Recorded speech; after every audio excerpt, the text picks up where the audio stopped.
Hi everyone, hope you're doing well from wherever you're watching this channel, depending on your time zone.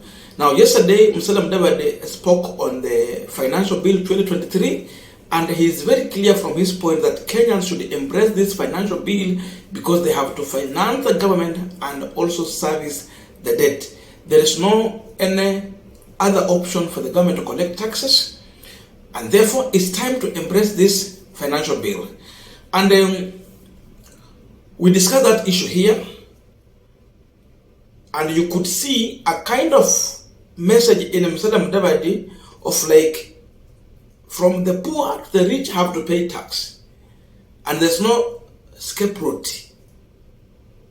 It's either you live in Kenya or pay tax, ama utafuta nchi nyingine yenye hawalipi ushuru uende huko. And Kenyans were like, is this the same Musalia of 2019 or is a different Musalia? Because for those who remember, at one point, Mudavadi was speaking the language of the common mwananchi in 2019 when he was defending the people on overtaxation. Number one, he challenged the issue of affordable housing by Uhuru Kenyatta. By that time, Uhuru had pegged it at 1.5. Mudavadi challenged it on rooftop of his car. In a press briefing, he did that. And it was like the common mwananchi is already overburdened with the taxes. Why house levy? And somewhere in Nakuru, he challenged Uhuru Kenyatta about the issue of housing. How do you come to tax common mwananchi in the village there? Then, when it comes to delivery of these houses you are building in town and cities, the question is, how will the people in the village benefit from these houses? It means you contribute, but you benefit other individuals, you end up getting nothing. That was Musalia Mudavadi. But today he is here supporting 3% when he rejected 1.5%. Listen to him shortly, then we are going to continue with this conversation. Wanasema kwamba mtoe ile pesa ya housing levy. Wanataka kukata walimu hapa, wanataka kukata wafanyabiashara hapa, wanataka kukata watu pesa hapa ati ya kujenga nyumba, housing levy. Sasa mimi nakuuliza, wewe uko hapa Maua, wanakukata pesa ya housing levy, lakini ukiangalia wapi mradi wa nyumba ya serikali inajenga hapa? Wanajenga nyumba pahali pengine na wanasema wewe mtu wa Maua ukate housing levy. Si ungekatwa alafu uone ikijengwa hapa? Kwa hivyo maswali kama haya ndio mimi kwa ANC na wenzangu tunasema serikali ya Jubilee iamuke, iangalie, ifate haya maneno, madeni ya kiholela ambayo yanatufinya, waweke kando kwanza. Money that is expected to be collected looks disproportionately larger than the cost of housing, even in these bad times, because you are taxing an already overloaded worker. It is also unlawful. This worker is already burdened with just about the highest income tax in the world today, housing schemes.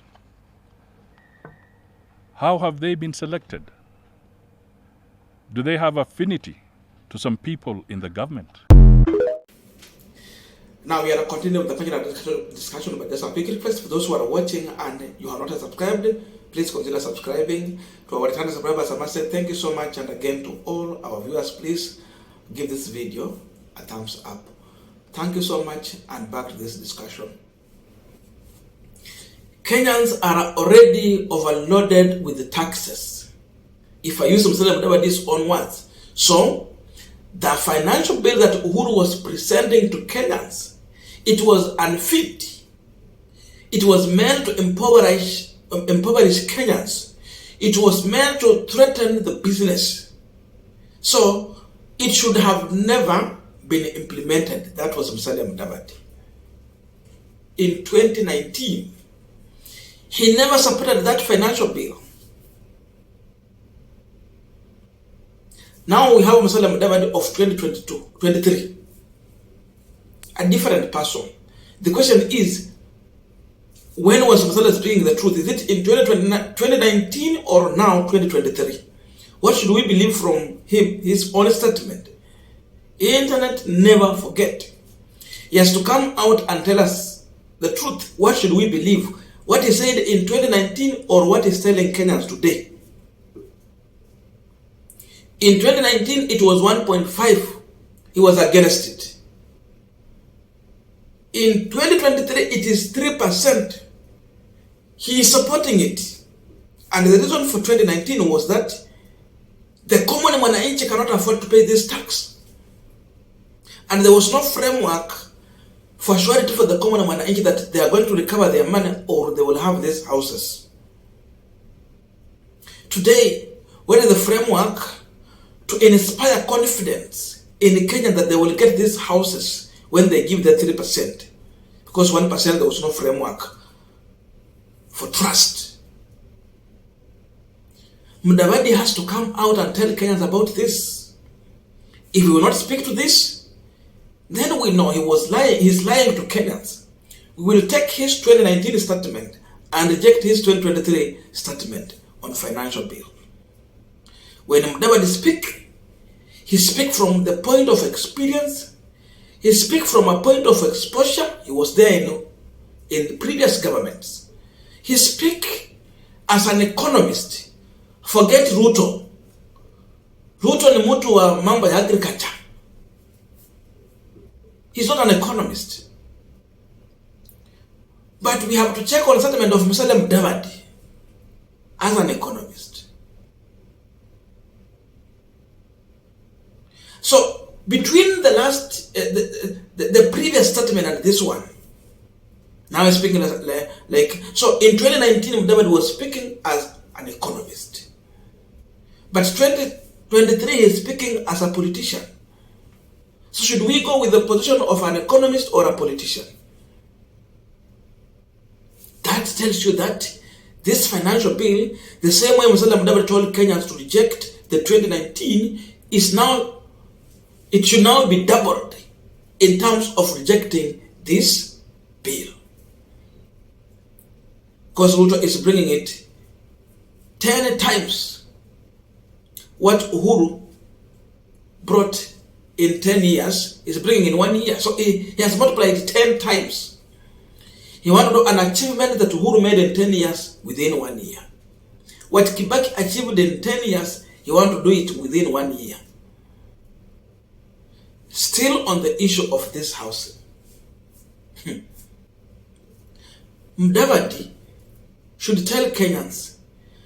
In 2019, he said that these houses, they are being built in specific areas. But we see people contributing across the country. And he was challenging Uhuru Kenyatta, why is he taking these houses in various areas but not again across the country to distribute it according to how people are contributing? Leo hii aende Vihiga na Kakamega na Trans Nzoia na Busia aambie Waluya, hizo nyumba zinajengwa wapi? Akuja hapa Sabatia aambia hapa watu wa Sabatia, hizi nyumba the 3% zinajengwa wapi hapa Sabatia? He should come to your ward down there and ask and answer this question. Hizi nyumba the 3% zinajengwa wapi in that ward? Because I would want to live in my own village. And if you want to do housing for me, then you have to do in an area where I'm comfortable to stay. Not where you think I should stay. You should not force me to stay where I don't want. That is in other words what Mudavadi was telling the people in Maua. The government should not force you to stay where they want you to stay. It should be where you are willing to stay. So if it is affordable housing, come and do it in my village. So that I will be comfortable to continue staying in my village. Close to my place where I'm working. Because maybe that's where I've decided to stay the entire of my life. This housing are taken to specific areas. That means you have no choice. And Mudavadi was challenging this issue because he knew Kenyans do not have choice. Today, what should we buy into? Kenyans must stand with the first position of Musalia on housing. Reject this housing levy because it is taken to specific areas. The project is not across the country. So beneficiaries are few individuals. That means this house levy is not for everyone. It should be for the willing. In other words, that's what Musalia was saying. So today, what should we take? What should be our position? It should be for the willing, not for everyone. So we have to disregard the latest position of Mudavadi and take the previous position.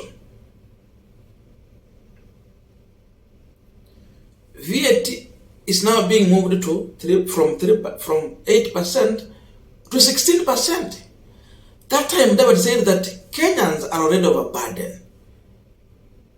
So don't add more burden to the people who are already oppressed down there with the taxes. But Uhuru was bringing 8%. He challenged it. How can Mudavadi convince us to accept 16% when he told us to reject 8%? Alituambia tukataa 8% ya Uhuru. But he is here in Kenya Kwanza as a principal and third in command, convincing Kenyans to support this. If he wanted us to reject 8%, how can we accept 16%? I'm not convinced. He should come out and convince me. I don't know if you are convinced with this statement. So we better stand with his previous position. When people are in a position of influence, they change their mind. But when they are at their weak point, they speak the truth. So Mudavadi spoke the truth because he was not in power. Today he's in power. He wants to come and misguide you. He wants to convince you to accept something that is going to be a burden to you. He told Kenya that financial bill is threatening business. The economy is threatened. It should be rejected. Today, I don't know what we can say about this one. If 8% was threatening economy, what about this one? This one is a bombshell to the economy. It should be rejected by every means possible.